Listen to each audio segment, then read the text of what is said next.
air beku muncul dalam warna berlumpur. Sementara di bagian atas gua tampak lebih terlihat berwarna biru. Karena adanya gerakan yang cepat dari gletser yang mencapai kecepatan sekitar 1 meter per hari di medan yang tidak rata, menyebabkan terjadinya keretakan pada bagian ujung secara vertikal. Akibatnya retakan yang disebut dengan serak ini pun menyebabkan cahaya matahari bisa langsung masuk ke dalam gua es dari kedua ujungnya dan menghasilkan pencahayaan homogen di dalam terowongan es. Untuk berjalan di dalam gua ini, kita dapat mengambil akses melalui sebuah pintu berukuran sekitar 7 meter dari garis pantai. Pada akhirnya gua ini pun mengecil hingga ukuran yang mencapai tidak lebih dari 120 cm saja. Meskipun tampak indah dan menakjubkan, gua ini sebenarnya berbahaya untuk dimasuki. Hal ini karena strukturnya yang labil dan dapat runtuh setiap saat. Namun demikian, gua ini tetap aman jika dimasuki selama musim dingin ketika suhu yang rendah mampu mengeraskan es di sekelilingnya.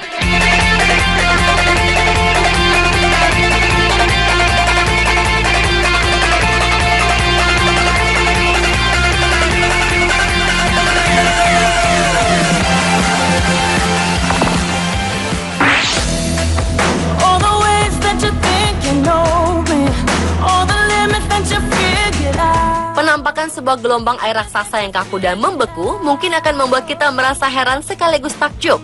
Sebab banyak di antara kita yang mungkin akan membayangkan jika gelombang es ini terbentuk dengan sangat cepat, di mana sebuah ombak air raksasa tiba-tiba membeku dalam hitungan detik saja.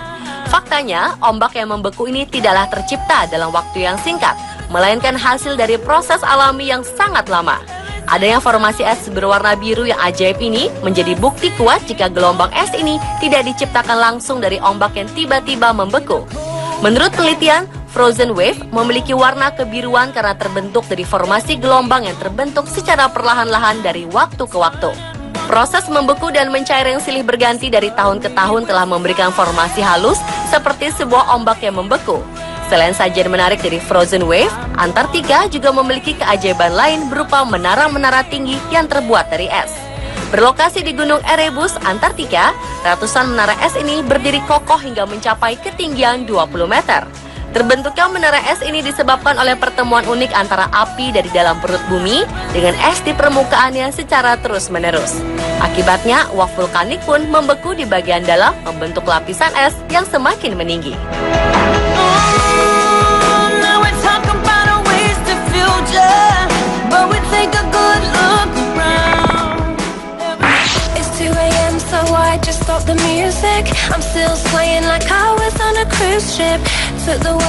Sebuah pemandangan menakjubkan di mana jatuhan dari sebuah air terjun yang membeku dapat kita saksikan di dekat kota Vail, Colorado, Amerika Serikat.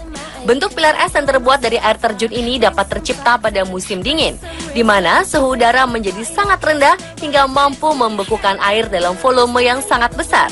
Karena proses membeku air terjun ini memakan waktu yang cukup lama, pilar es pun menjadi semakin besar dari volume air terjun yang setiap saat mengalir melewatinya.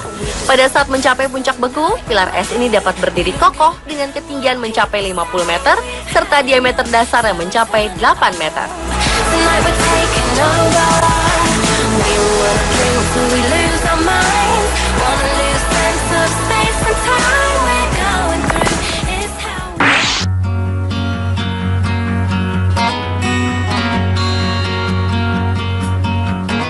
Bergerak ke benua Amerika bagian selatan, tepatnya di perbatasan antara Chile dan Argentina, kita akan menemukan pemandangan yang tak kalah unik.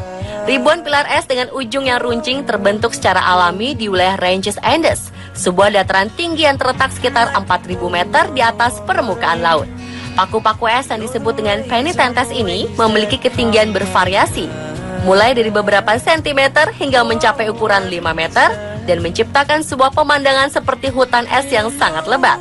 Satu hal yang menarik dari penitentes adalah bentuknya yang unik, di mana terdapat bagian es yang runcing dengan sisi tajamnya selalu menunjuk ke arah matahari. Hal ini dapat terjadi karena bagian es ini mendapatkan panas yang cukup saat matahari bersinar, sementara bagian lainnya tetap membeku karena tiupan angin yang sangat dingin. Sesuai dengan pengamatan ilmiah, sinar matahari yang jatuh menimpa es mengakibatkan terjadinya defleksi di dalam es, sehingga mengakibatkan es mencair secara tidak merata. Akibatnya, bagian-bagian es yang tidak meleleh melahirkan bentuk patung berbentuk aneh yang dikenal dengan sebutan penitentes.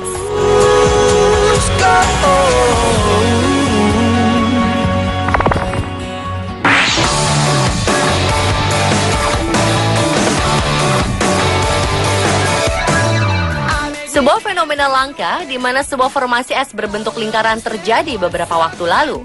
Lingkaran-lingkaran es di atas permukaan air bersuhu dingin ini memiliki ukuran yang cukup besar untuk dijadikan pijakan seorang pria dewasa. Menurut penelitian yang pernah dilakukan, lingkaran-lingkaran es ini terbentuk dari sebuah proses alami, di mana pusaran air dan suhu dingin bertemu membentuk bulatan es di permukaannya. Namun demikian, penelitian lanjutan masih terus dilakukan untuk mengungkap teori lain karena di beberapa tempat lainnya, lingkaran es ini berhasil ditemukan dengan karakter alam yang berbeda. Ada pula yang menyangka jika lingkaran es ini sengaja dibuat manusia untuk menciptakan sensasi seperti sebuah crop circle yang misterius. Fenomena ajaib dari lingkaran es dengan bentuk geometri yang presisi ini memang bukan hal yang sering terjadi. Ia pernah ditemukan setidaknya di atas sungai di dataran Skandinavia, sebuah danau di Rusia, Amerika, hingga Eropa bagian utara. Pemirsa, itulah 7 keajaiban dunia beku versi On The Spot.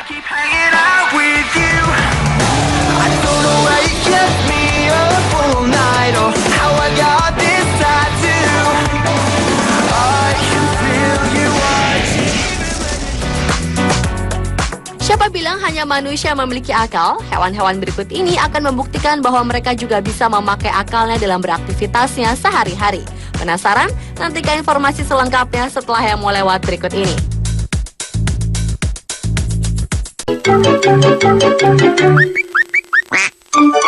Sebuah video lucu diunggah pada 2012 lalu. Video berdurasi hanya 32 detik ini berhasil membuat perut setiap penonton sakit lantaran tertawa. Dalam rekaman terlihat 2 tentara Kolombia sedang uji coba senjata mortir terbaru. Mereka bergegas jenak, memberi kesempatan juru foto untuk memotret aksi mereka. Beberapa kali pemegang peluru melihat target dan berusaha mereka-reka agar posisi jatuhnya peluru ini tepat sasaran. Setelah merasa yakin, seorang prajurit memasukkan peluru. Namun tanpa diduga, mortir ini hanya terlontar beberapa sentimeter saja. Sontak, seluruh tentara lari tunggang langgang. Kehebohan ekspresi mereka membuat prajurit lain dan orang yang menyaksikan uji coba ini juga ikut tertawa.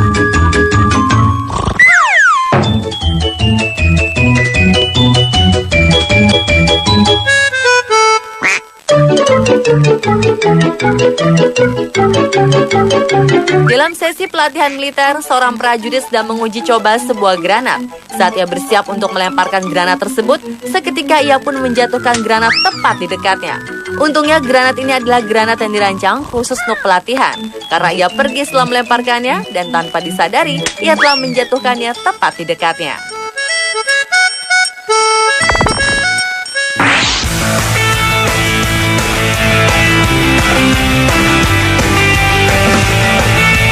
Rekaman latihan militer di Tiongkok ini jauh dari suasana gahar. Aksi konyol seorang tentara yang salah melempar granat aktif saat uji coba senjata membuat orang yang hadir terpingkal-pingkal. Setelah mengambil ancang-ancang, tentara bernama Xiao Jiang yang ditemani instruktur ini terlihat sangat yakin granatnya terlempar jauh. Hasilnya, Xiao hanya membuang kain pengaman, sementara granat siap meledak itu justru jatuh dekat kaki keduanya. Xiao yang panik segera ditarik masuk lubang berlindung oleh sang instruktur perang, Chen Chi-hui. Keduanya selamat dan tak mengalami cedera apapun.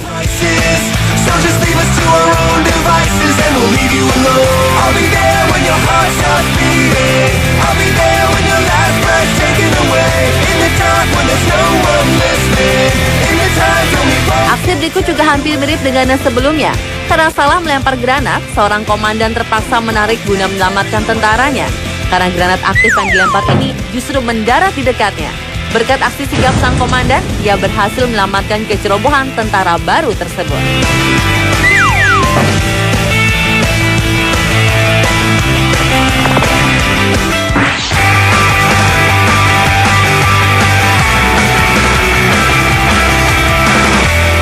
Kali ini kejadian lucu terjadi di kota Bochum, Jerman 2012 lalu. Seorang pemuda baru saja masuk dinas tentara sedang berlatih melempar granat. Saat melemparnya, granat ini justru memantul pada batang pohon dan berbalik masuk ke dalam lubang tempat ia berlindung. Beruntung, jenis granat ini adalah granat cahaya. Sesaat kemudian, senjata ini meledak dan si tentara tersebut segera ditarik keluar dari lubang itu oleh sang instruktur. Hot afternoons, we climbed onto the neighbor's house. Breathed deep and jumped into a wing sky. Our bare feet were framed on the horizon. I felt the Kali ini Apes adalah kadet tentara infanteri Kanada. Entah mesin yang sedang rusak atau dua operator peluncur roket anti-tank berikut yang lalai.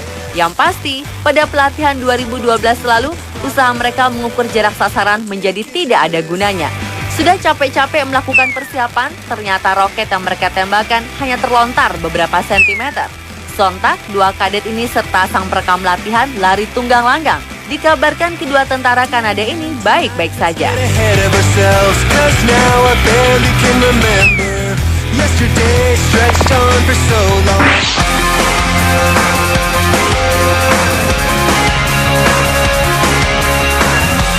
Inilah salah satu latihan bahan peledak gagal yang paling kocak sekaligus berbahaya menurut military.com. Pasalnya, tentara wanita dari Brazil ini nyaris saja membunuh teman-temannya sendiri. Si tentara wanita dan instrukturnya berlatih disaksikan kadet lain. Mungkin karena gugup atau alasan lain, granat yang seharusnya dilemparkan ke arah bukit pasir di depan justru mengarah ke sebelah kiri, tempat para kadet lain sedang duduk santai. Sontak, semuanya berlarian menyelamatkan diri. Tidak ada korban jiwa dalam insiden ini. Para kadet yang selamat dari maut justru ini tertawa hingga perut mereka sakit.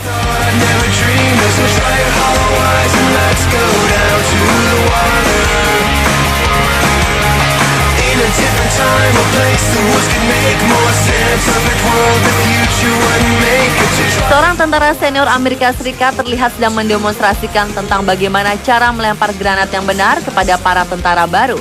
Awalnya ia melempar granat melewati batas yang telah ada, namun tiba-tiba saat sedang menjelaskan, ia malah melemparkannya ke dalam garis batas, sehingga membuat para tentara baru berlari ketakutan menghindari ancaman bahaya tersebut.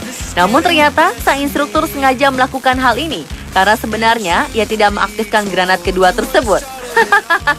Ada-ada saja ya pemirsa. Now you, my dear, might end up lonely. Let's get started. The faint and broken hearted. Hold it up, boss. Tentara Tiongkok lainnya kembali gagal saat melemparkan granat dan malah hampir saja membahayakan dirinya. Pasca kejadian ini, ia dinasihati oleh instrukturnya untuk tidak melempar seperti seorang gadis. Jika seperti ini terus, sepertinya ia tidak cocok menjadikan granat sebagai senjata pilihannya. I'll search this land up through the clouds, then back here we could. Baru-baru ini seorang tentara wanita di Yunan, Meng Ze, sedang menjalani pelatihan organisasi militer dengan granat. Melemparkan granat dengan begitu lemah lembut. Si pelempar granat segera diselamatkan sang instruktur guna menghindari bahaya. Mungkin prajurit wanita ini belum terbiasa dengan hal-hal kemiliteran ya pemirsa. You left me on the day after Christmas. 19 years are glowing to my beating heart. Oh, it seems like Video selanjutnya menunjukkan aksi seorang prajurit yang berusaha melawan musuh dengan melemparkan granat. Namun yang terjadi, ia justru mengacaukannya karena ia malah melempar granat tersebut ke arah dinding penghalang yang membuat granat tersebut memantul kembali dan meledak tepat di depannya. daydream near a stream with the winter lights.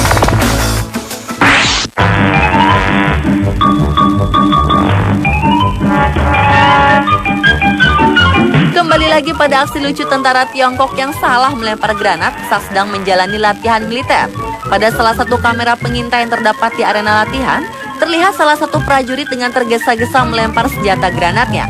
Maksud hati ingin melemparnya keluar batas yang disediakan, ia justru melemparnya ke dalam batas aman. Alhasil, ia pun segera berlindung di dekat lubang yang tersedia.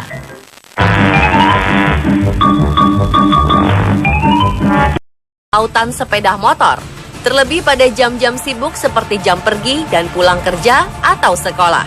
Keadaan lautan sepeda motor ini hampir terjadi di seluruh kota besar di Indonesia. Hal ini tak lepas dari berbagai faktor. Di antaranya, karena motor masih dianggap sebagai alat transportasi paling fleksibel, bisa masuk ke jalan-jalan sempit dan terbilang hemat bahan bakar. Belum lagi ditambah fakta, mudahnya memiliki sepeda motor di Indonesia. Hanya dengan pembayaran down payment atau DP beberapa ratus ribu rupiah saja, motor baru sudah bisa hadir di teras rumah. Mulai dari kaum muda, ibu-ibu, bapak-bapak, bahkan anak sekolah yang masih belum cukup umur dan sudah pasti tidak memiliki SIM menggunakan sepeda motor. Sayangnya, keadaan ini tidak diimbangi dengan makin baiknya perilaku para pengendara sepeda motor itu sendiri. Sebagian besar pengendara sepeda motor tidak mentaati dan mengabaikan peraturan lalu lintas.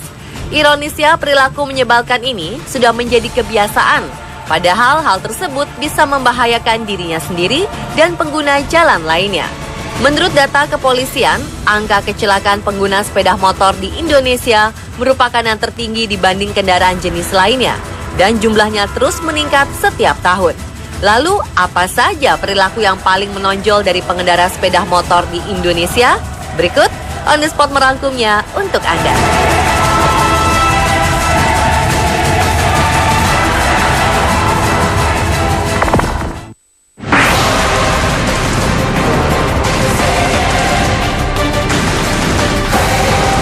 Yang pertama adalah mengabaikan lampu sen.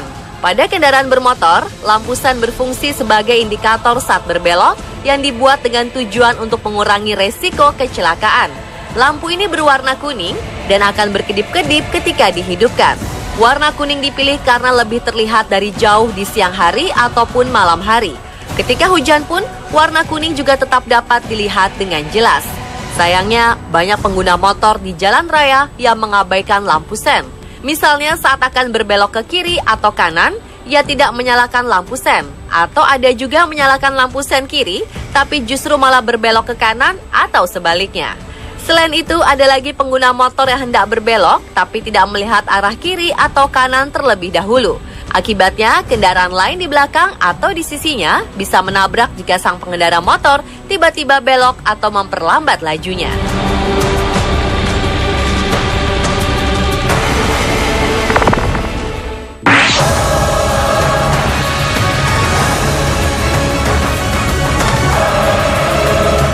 Berikutnya adalah berkendara sambil menelpon atau SMS-an. Atau lebih menjengkelkan adalah sikap pengendara motor yang bertemu dengan temannya, lalu mengobrol sambil mengendarai motor dengan kecepatan rendah yang menghambat laju pengguna jalan lainnya. Tidak ada yang salah dengan berkomunikasi, namun jika dilakukan saat berkendara di jalan raya, tentulah ini sangat berbahaya. Misalnya bagi pengendara motor yang telepon-teleponan atau SMS-an di jalan, fokus sudah pasti terpecah, dan bisa saja ia tidak mendengar tanda klakson dari pengguna jalan yang lain, yang dapat berakibat fatal. Jika memang urgent, menepilah dengan memberi lampu sen terlebih dahulu, sehingga tidak mengganggu pengendara lain.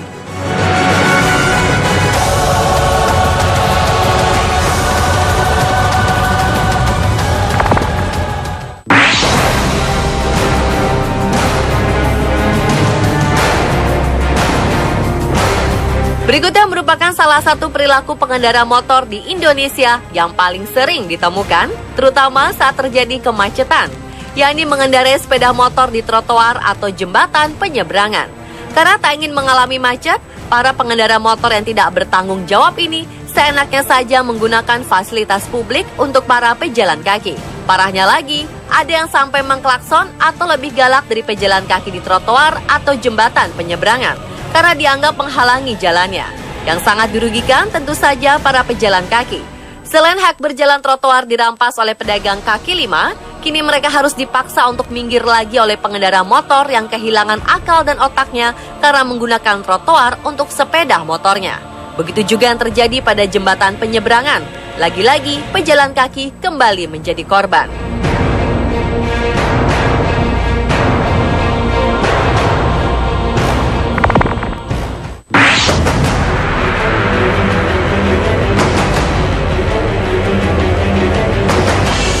Kemudian mengendarai sepeda motor melawan arus.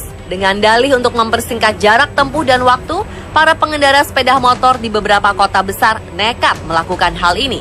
Bukan hanya berbahaya bagi diri sendiri, mental seperti ini sudah pasti membahayakan pengendara lain yang sedang berada di jalur semestinya. Salah satu kasus yang heboh di media sosial baru terjadi akhir-akhir ini. Pada Rabu pagi 22 Juli 2015 kemarin, seorang pengendara sepeda motor kedapatan melawan arus saat berpapasan dengan Wali Kota Bandung Ridwan Kamil yang saat itu sedang berinspeksi keliling dengan menggunakan sepeda birunya. Tak pelak, Kang Emil pun langsung menyuruh berhenti pengendara motor itu. Dan yang terjadi selanjutnya, Kang Emil menghukum push up pengendara motor nakal ini di tepi batas jalan. Mirisnya saat diperiksa, pengendara motor yang melawan arus ini ternyata seorang sarjana ekonomi dari sebuah universitas ternama di Bandung. Dalam akun sosial medianya, Wali Kota Bandung ini mengatakan jika kepintaran ternyata tidak selalu berbanding lurus dengan kedisiplinan. Entah apa yang ada di dalam pikiran para pengendara motor melawan arus ini. Mungkin karena mereka menganggap dirinya kucing yang memiliki julukan bernyawa 9, karena mereka lebih senang melanggar dan membahayakan diri daripada memikirkan keselamatannya.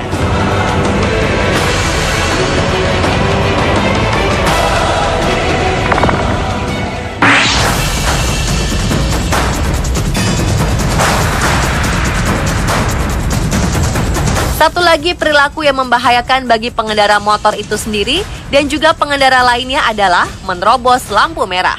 Tak hanya sekali dua kali, para pengguna motor kerap terlihat terus melaju, meski lampu lalu lintas sudah menunjukkan warna merah yang artinya harus berhenti dan membiarkan pengendara dari arah lain berjalan maju. Ada juga yang berhenti saat lampu merah, namun letak berhentinya di atas zebra cross yang seharusnya digunakan oleh pejalan kaki yang akan menyeberang. Selain di lampu merah, ada juga pengendara yang nekat menerobos perlintasan kereta api. Padahal pintu penghalang sudah ditutup atau kereta yang akan melintas jaraknya sudah sangat dekat.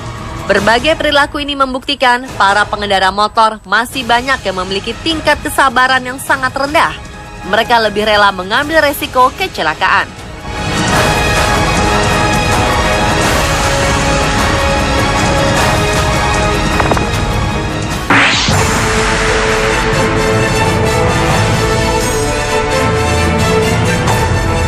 Selanjutnya masih ada sebagian pengguna motor di Indonesia yang tidak menggunakan helm dengan alasan jarak yang dekat, jalan kampung, atau menjalankan motornya pelan-pelan. Selain itu ada juga pengendara yang memakai helm bukan karena ingin selamat, tapi karena takut ditangkap oleh polisi.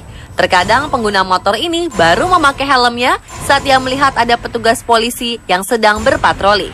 Padahal meski dekat atau menjalankan motornya pelan-pelan, atau saat itu sedang tak ada petugas polisi, helm sebagai pelindung kepala harus selalu digunakan saat berkendara motor. Sebab kita tak pernah tahu jika misalnya ada pengendara lain yang ugal-ugalan dan menyenggol motor kita, atau ada kondisi lain yang membuat sang pengguna motor ini tak bisa menghindari kecelakaan. Selain berfungsi melindungi pengendara dan penumpang jika terjadi kecelakaan, helm juga berfungsi sebagai penahan terpaan angin, debu, atau partikel lain yang mungkin berbahaya seperti kerikil.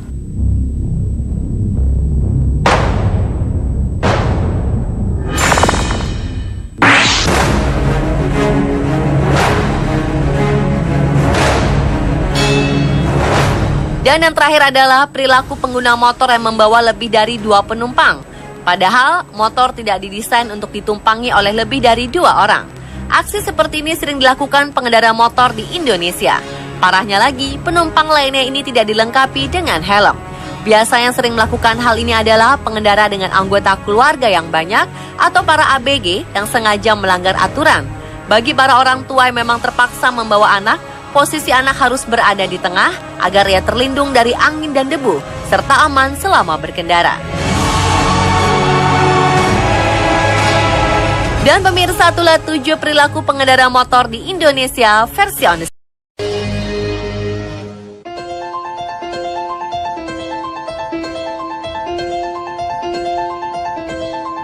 Indonesia memiliki banyak sekali keindahan alam yang memukau. Keelokan alam tanah air ini sebenarnya tidak kalah dengan beberapa objek wisata ternama di seluruh dunia. Jadi, jika kita suka berlibur atau mengagumi negara lain, sepertinya kita harus malu. Karena dunia saja mengakui keindahan alam Indonesia sebagai salah satu yang terbaik di muka bumi. Uniknya, nuansa alam yang ada di dalam landscape alam Indonesia menghasilkan pemandangan indah layaknya sedang berada di luar negeri. Pemirsa, di mana sajakah tempat-tempat menarik tersebut? Berikut 7 keindahan alam dunia di Indonesia, versi on the spot.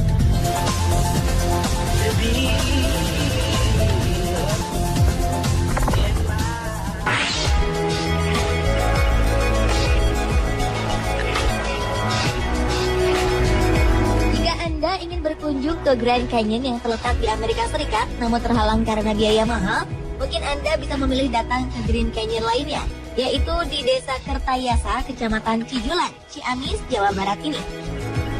Grand Canyon Indonesia tersebut bernama asli Cukang Taneuh, yang berarti jembatan tanah. Nama Grand Canyon sendiri diberikan oleh seorang warga Prancis pada 1993. Objek wisata mengagumkan ini merupakan aliran dari Sungai Cijulang. Gua yang dilewatinya penuh dengan stalagmit dan stalaktit yang sangat indah. Tempat ini juga diapit oleh dua bukit tinggi yang menambah pesona keindahannya. Untuk mencapai lokasi ini, wisatawan harus berangkat dari dermaga Ciserem dan melanjutkan perjalanan menggunakan perahu. Di sepanjang perjalanan, wisatawan akan melewati sungai dengan aliran air berwarna hijau. Wisatawan juga akan disuguhi pemandangan indah berupa beberapa air terjun kecil di sisi kiri dan kanan mereka.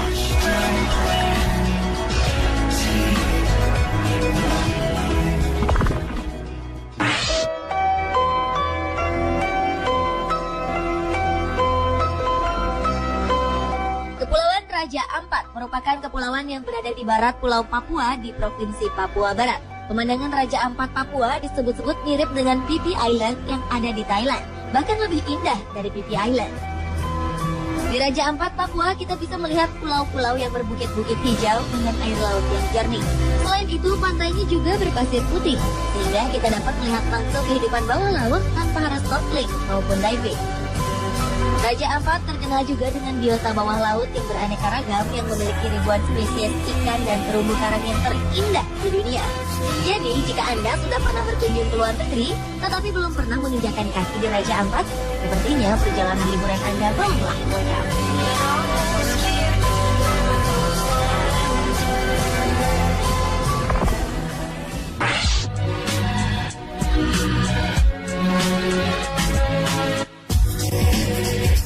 Berikutnya adalah Pegunungan Jayawijaya. Sebagai negara tropis, Indonesia ternyata punya sebuah gunung yang memiliki hamparan salju. Pemandangan ini membuat Anda berasa sedang berada di Pegunungan Alpensee.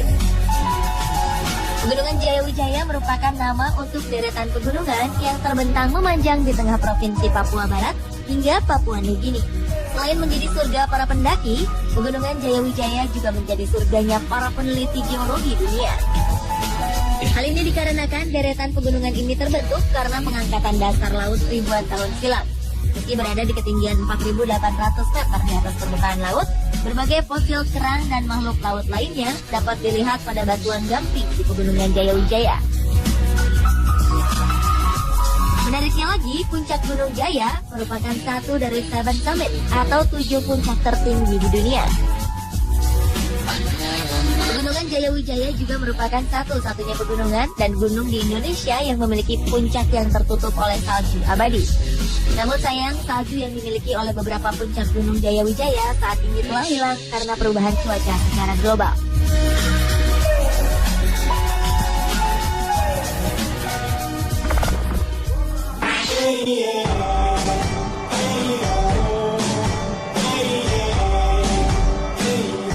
Selanjutnya adalah hutan Kalimantan. Hutan Kalimantan memiliki hutan hujan tropis dengan beberapa flora dan fauna yang mirip dengan hutan Amazon Amerika Selatan, seperti pesut, ular anaconda, dan beberapa hewan langka yang hanya ada di Kalimantan dan Amazon. Kehidupan alam di hutan di Amazon tak jauh beda dengan hutan Kalimantan. Untuk sungai-sungai di hutan Kalimantan juga mirip dengan sungai Amazon. Sama-sama digelari sebagai paru-paru dunia, namun jika hutan Amazon yang seluas 550 juta hektar menghasilkan 30% dari seluruh oksigen di bumi, hutan Kalimantan hanya seluas 40,8 juta hektar. Mirisnya, kini keindahan hutan Kalimantan telah berkurang luasan dan kualitas hutannya akibat ulah jahat manusia. Hal miris karena kehidupan orang hutan, bekantan, beruang madu, dan berbagai jenis owa terjepit di antara menyempitnya hutan yang menjadi habitat mereka dan perburuan liar.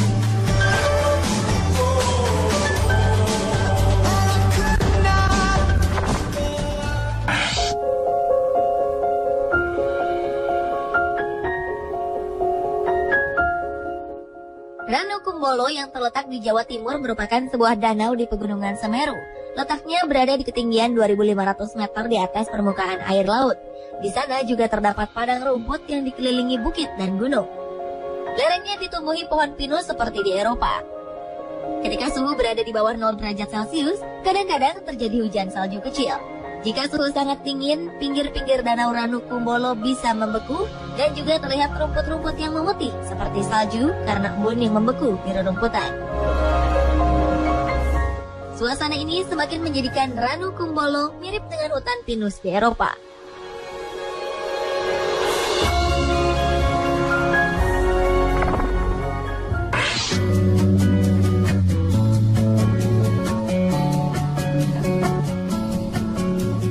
Mendengar kata ombak dan Hawaii, surfing sudah pasti langsung terlintas. Namun Anda tak perlu jauh-jauh ke Hawaii untuk menikmati dahsyatnya ombak. Indonesia ternyata memiliki pantai Tanjung Setia di Lampung Barat yang juga memiliki ombak layaknya di Hawaii. Pantai Tanjung Setia tersembunyi di antara lebatnya pepohonan. Namun ombaknya yang menantang menjadikan pantai ini banyak dilirik oleh wisatawan dari seluruh dunia. Bahkan ada yang menyebut pantai ini dengan Hawaii ala Indonesia. Ombak Pantai Tanjung Setia disebut-sebut sebagai salah satu ombak terbaik oleh peselancar dari seluruh dunia. Ombaknya yang dahsyat pun disejajarkan dengan pantai di Hawaii. Bulan Juni hingga Agustus merupakan waktu yang pas untuk berselancar di pantai ini. Ketinggian ombaknya bisa mencapai 6 hingga 7 meter dengan panjang 200 meter.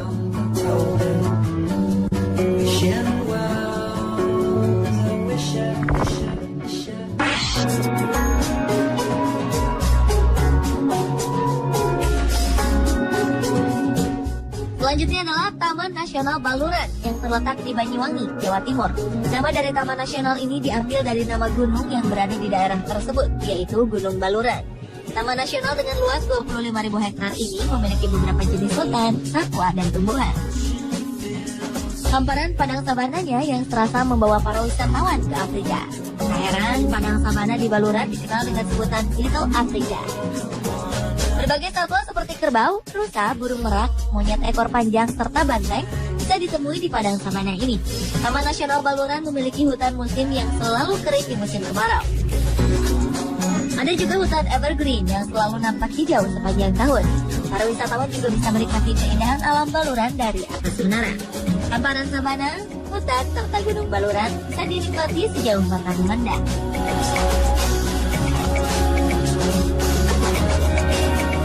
Pemirsa, itulah 7 keindahan alam dunia di Indonesia versi on the spot. Jika kita mencintai negeri ini dan ingin mewarisi alam Indonesia bagi anak cucu kita, marilah kita menjaga dan melestarikan alam ini sejak sekarang.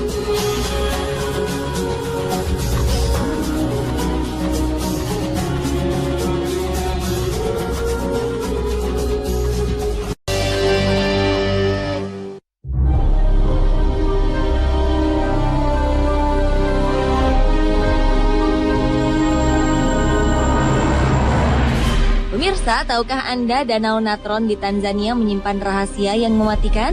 Danau ini merupakan lokasi kawin dan berkembang biak burung berkaki panjang flamingo. Anehnya, hal itu tidak berlaku bagi hewan lainnya. Bagi hewan lain selain flamingo, perairan Natron merupakan sebuah neraka. Danau yang hanya sedalam kurang dari 3 meter itu adalah kuburan bagi ribuan burung dan hewan kecil. Air danau garam ini memiliki tingkat keasaman sampai 10,5 hingga mampu membakar kulit dan mata hewan yang tidak bisa beradaptasi dengannya. Ditambah lagi dengan suhu airnya yang bisa mencapai 60 derajat Celcius.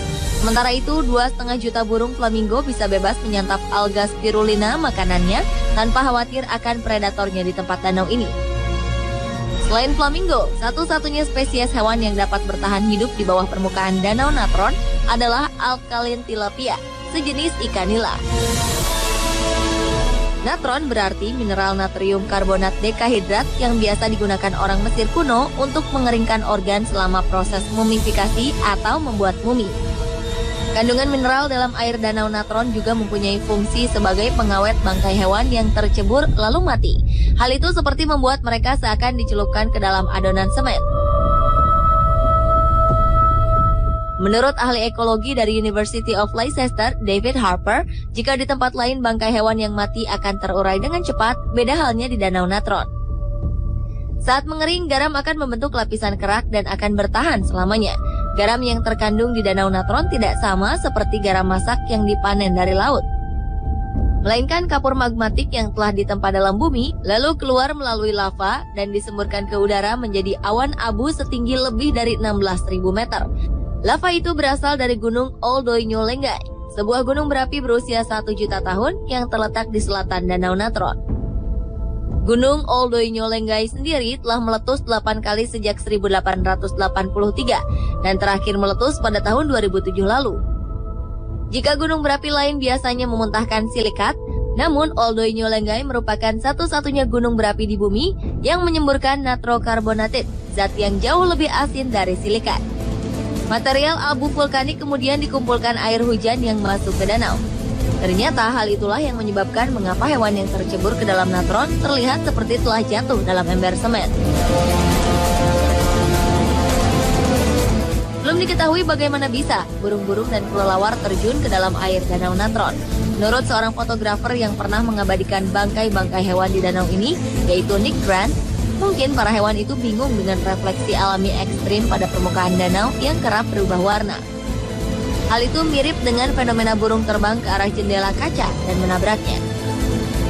Saat memotret bangkai binatang yang kini mirip patung itu, Nick Grant memutuskan untuk membuat mereka dalam posisi seakan masih hidup. Ia menaruh mereka di ranting pohon atau di atas air. Sebagian hasil karya Nick Grant kini dipamerkan di Hastert Chrysler di New York, Amerika Serikat.